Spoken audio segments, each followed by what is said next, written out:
Problema 2, parte A. Explicite los distintos bloques del circuito. Bueno, este circuito se divide básicamente en tres bloques: seguidor de voltaje, amplificador diferencial y espejo de corriente.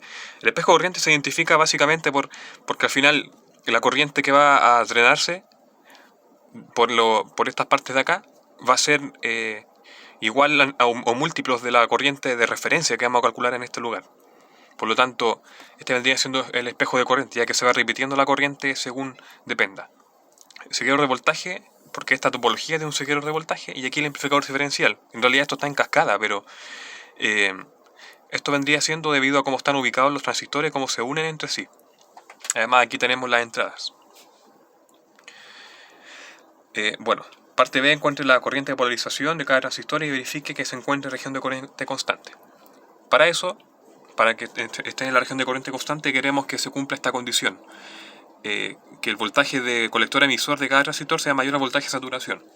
Además se va cumpliendo esto de acá, que la corriente de colector es igual a la beta por la corriente de la base. Por lo tanto, para comenzamos con este transistor Q sub A, ya que a partir de aquí vamos a calcular una corriente de referencia que nos va a servir para el resto. Y así vamos a poder subir y calcular también los voltajes y corrientes correspondientes a los otros transistores de acá arriba, tanto del seguidor de voltaje como la parte del amplificador diferencial. Por lo tanto, aquí podemos ver que pasa una corriente por la resistencia 1 que vamos a llamar I sub 1, y además aquí se puede ver que esto está unido acá. Por lo tanto, el voltaje que hay aquí, el voltaje de colector, es igual al voltaje de base. Por lo tanto, con eso fácilmente podemos calcular el voltaje de colector, ya que sabemos que el voltaje de base emisor es igual a 0,7. Y además sabemos que el voltaje de emisor es igual al voltaje E sub E, voltaje EE, ya que al final están ahí unidos. Por lo tanto, obtenemos V sub Q de este transistor, el voltaje de base. Y si tenemos voltaje de base, tenemos voltaje de colector. Y así podemos calcular por caída de voltaje V sub CC menos V sub C, partido por la resistencia R sub 1, si calculamos I sub 1. Así que hacemos eso. Además, ¿qué pasa? Que como hacia allá aproximadamente nos fluye voltaje, por lo tanto se podría decir que I sub 1 es igual a I sub de referencia, que queremos usar como referencia, que está aquí. ¿Qué significa eso? Que basta con que encontremos I sub 1 y tenemos I sub de referencia. Así que hacemos eso. Hacemos lo que dijimos acá. Tenemos estos valores de aquí. Y así encontramos la corriente de referencia. Ya que conocemos cada uno de estos valores. Entonces así vamos bajando. Luego, como ya encontramos el I de referencia, hay que recordar que como ese espejo de corriente se va repitiendo en estos lugares. Aquí, por ejemplo, se repite una vez. El múltiplo es 1. Se repite tal como está, I de referencia, pero aquí se repite dos veces. Así que aquí la corriente que se drena en esta parte es igual a dos veces la corriente de referencia. Aquí, como son iguales todos los transistores, al final la corriente que baja es la mitad de la corriente de referencia. La que baja tanto la corriente de colector como de emisor de estos transistores, ya que al final es aproximadamente la misma, la corriente de colector y la de emisor. Así que y aquí pasa lo mismo. Para Q3 y Q4 tenemos que la corriente de referencia se divide en dos, al final que hay corriente de referencia, tanto para colector como para emisor. Por lo tanto, a partir de eso ya podemos comenzar a calcular los voltajes que hay en estos lugares. Sencillamente usando la caída de voltaje que ocurre en estos lugares entre VCC, ¿cierto? Y V sub C. Acá, además, como ya conocemos las corrientes que acabamos de calcular, así podemos encontrar cuánto valen los voltajes de colector de cada uno de estos transistores. Al final vamos a calcular que lo dejé para el final. Así que tenemos estos valores que están acá, que son iguales, estos dos son iguales, estos también al final porque están en el mismo sistema aparte y son iguales los transistores, tienen los mismos parámetros. Así que ya con eso también necesitamos cuánto vale V sub E, ya que queremos encontrar esta condición, V sub CE. Así que, ¿qué hacemos? Recordando que V sub CE es igual a V sub C menos V sub E, ¿cierto? Entonces con eso, aquí también podemos encontrar V sub E recordando esto que está acá. Aquí qué pasa, que como los voltajes en Q1 y Q2, los voltajes de base son 0, entonces fácilmente encontramos V sub E del emisor, que vendría siendo igual a 0,7. Entonces acá aquí tenemos que V sub CE es igual a 0,7. O sea, de ahí, perdón, es igual a 3,95 porque se puede despejar de acá. Entonces tenemos que los voltajes CE son igual a 3,95 en los transistores Q1 y Q2. En el caso de Q3 y Q4, vemos que depende, al final, depende de estos de acá. O sea, el voltaje de base de Q4 es igual al voltaje colector de Q2. Y el voltaje de base de Q3 es igual al voltaje de colector de Q1. Entonces, usamos eso y así vamos a llegar de esa forma a voltaje CE de estos de acá. O sea, usando lo que se calculó antes de los voltajes de colector de Q1 y Q2, se puede obtener el voltaje, aquí como se puede ver si hizo la resta, del voltaje CE de Q3 y Q4, que son los mismos al final. Entonces, haciendo este cálculo, reemplazando, se tienen que vale 2,45.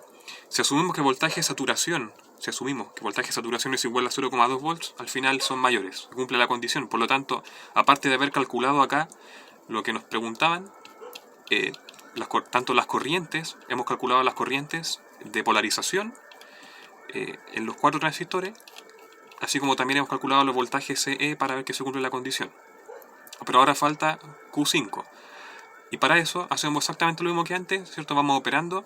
Ahora este depende de los anteriores que están acá. Así que también podemos tener V sub C con caída de voltaje, como tenemos acá. Pero falta cuánto vale I sub C, o sea, la corriente que pasa por el transistor. Y para eso, para encontrar esa corriente de polarización, vamos a recurrir a las otras variables que ya hemos encontrado. Por lo tanto, despejando eso, de hecho aquí necesitamos V sub E en este voltaje de emisor, lo necesitamos para calcular la corriente. Así que, ¿qué hacemos? Una vez que lo calculamos, ¿cierto? Despejamos esta ecuación y ya tenemos que la corriente de polarización del transistor 5 es igual a 1,43 mA. Y así también con eso también obtenemos cuánto valía V sub CE.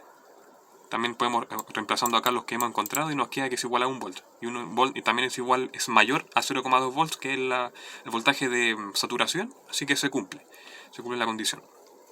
Bueno, la C y la D no la hice, perdón, así que continúo con la E. Y en la E nos preguntan si reemplazamos V sub 1, ¿cuánto tendría la salida? Entonces, ¿qué hay que hacer acá? Hay que activar estos de acá, V sub 1 y V sub 2.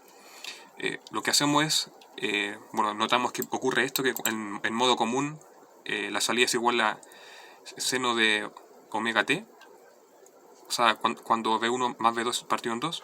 Ahora, por otra parte, aquí vamos haciendo estos reemplazos. Ahora, antes era 0, ahora es V sub 1, por lo tanto cambia el valor, y así vamos reemplazando. De alguna forma lo que se hace acá es ir también desde adelante hacia atrás, porque V sub out es igual a el voltaje de emisor de este transistor.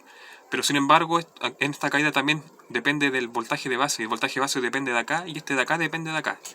Entonces vamos de adelante hacia atrás y así vamos reemplazando. Cosa que al final vamos reemplazando los valores y vamos encontrando cada valor. Al final V sub out es igual a V sub EQ, que ya hemos dicho. Y esto de acá va dependiendo del principio, o sea, de V sub 1. Cosa que al final se llega a que V sub out es igual a 5,7 menos V sub 1. Y queda esto que está acá. Para la F, cuando queremos calcular los límites de frecuencia, tenemos que considerar que cada transistor tiene en su interior capacitancias que están dadas, o sea, se generan por la construcción que tienen los transistores. Por lo tanto, hay dos. Bueno, las que se deben a las corrientes de difusión que hay dentro de los transistores, y otras también que se deben a las capacitancias que se generan entre los terminales de los transistores. Por lo tanto, aquí podemos generar dos, C sub pi y C sub mu, perdón. O sea, tenemos estas dos capacitancias que naturalmente se generan en los condensadores, o sea, en los transistores. Por lo tanto, de ahí, usando eso, lo que hacemos es usar el método de polo dominante. Recordemos que son condensadores de alta frecuencia. Por lo tanto, usando el método de polo dominante podemos encontrar las frecuencias de corte que tiene para cada transistor. Y así, además, también necesitamos la resistencia equivalente, porque se basan en resistencia equivalente que son necesarias para calcular estas frecuencias de corte. Por lo tanto, ¿qué es lo que se hace? tenemos que encontrar circuitos Thevenin en el sistema, o sea, en el circuito completo. Y de esa forma vamos encontrando resistencias equivalentes necesarias para calcular la frecuencia. Y así se encuentran. En la parte G, tenemos que modificar el circuito para que Vout polarizado a un voltaje sea cero en relación con tierra. Bueno, recordando que Vout es igual al voltaje emisor de Q5, basta con que este sea cero. Y para que sea cero, recordamos también que depende del voltaje de base menos el voltaje VE, o sea, el voltaje base emisor. Y de eso también depende de esto, o sea, V sub C, que es el que está acá, que a su vez es el voltaje colector del condensador 4, menos 0,7. Así que de ahí lo que hay que hacer es que tenemos que encontrar entonces, tenemos que tratar de que este valor de acá, este voltaje del colector de condensador del transistor 4 sea igual a 0,7. ¿Y cómo hacemos eso? También buscamos de qué depende este. ¿Y de qué depende ese? Depende de V sub cc, y al final llegamos a que depende de la corriente de referencia. Entonces lo que queremos hacer, la corriente de referencia es fija, y sin embargo aquí lo único que nos queda que podemos variar es la resistencia 5, o sea, esta resistencia de acá. Entonces esta resistencia de acá la variamos, ¿y cuánto necesitamos que valga todo esto? 0,7. Entonces despejamos la ecuación, despejamos R5 y al final R5 nos da que vale 18.600 ohms. Si fijamos un R5 de 18.600 ohms, entonces podemos hacer que la salida sea cero con respecto a la Tierra.